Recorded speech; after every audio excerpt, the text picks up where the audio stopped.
Hey! Emeri. Eziokwu livele n'ala. La ezigbo nwele anyị. La ezigbo mmadụ eje ge mba.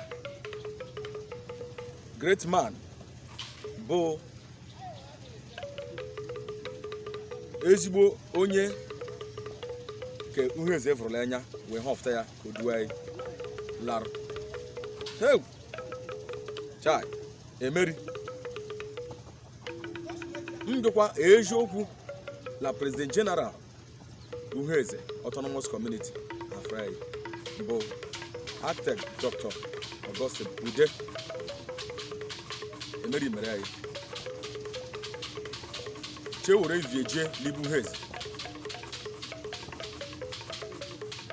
mala ya dụwa Chineke nna lara mkpụrụ obi la ndụkwa biko m na-achị ndị ezinụlọ ya niile ka e diwela ọnwụ nwere nwoke na ọnwụ nna unu ọnwụ nwere unu. Ana m achị ezigbo nwunye nwaanyị ọma Mrs. Chinyere Edict Ude diwela ọnwụ di. M na-achịkwa ọlụ ebube David bụ nwa ya nwoke diwe l'ọnwụ nna o. M na-achịkwa ka m si yọọ Chukwu biko diwe l'ọnwụ papa o. Ana m asịkwa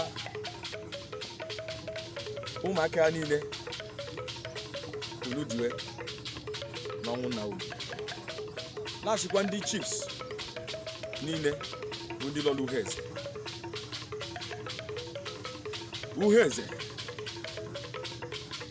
Progressive Union, Uheze Town Union. A na-asịkwa ndị Uheze niile unu diwe ndị ego obe ego. A na-asị mmadụ dịka Chief Sunday Nwolovo biko diwela ọnwụ nwelewu na ezigbo enyi m. Na-asịkwa Comrade Adịndụ Okoro diwela ọnwụ nwelewu na ezigbo enyi m. Na Chineke nna na-alara mkpụrụ obi ala ndokwa. Ọ Chukwu bịa eweta Chukwu bịa ewe ọ Chineke nna ama ụzọ keke ka mma. Anyị na-asịkwa ndị ikwulu ibe ndị enyi ndị na-enwe niile unu diwe l'ọnwụ nwere anyị nwoke na ọnwụ enyi anyị.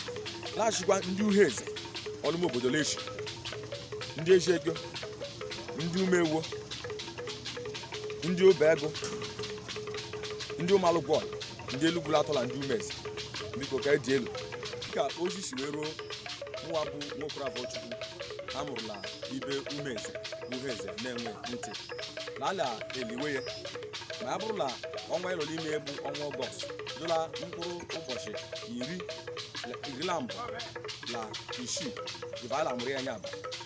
Ọ bụkwara ụlọ ọnwa ịlọ n'ime dịkwala mkpụrụ ụbọchị bụ iri abụọ na asaa ibe anyị na-emewe emume biko ndị ikwulu ibe ndị Uheze na-enweghị ndị na-enweghị niile unu soro anyị ya bụ ibe daa gidigidi bịa bụkwa eze ka eme ya bụ ekwa ga-ekwa amadụ ya dụrụ ulu mma o.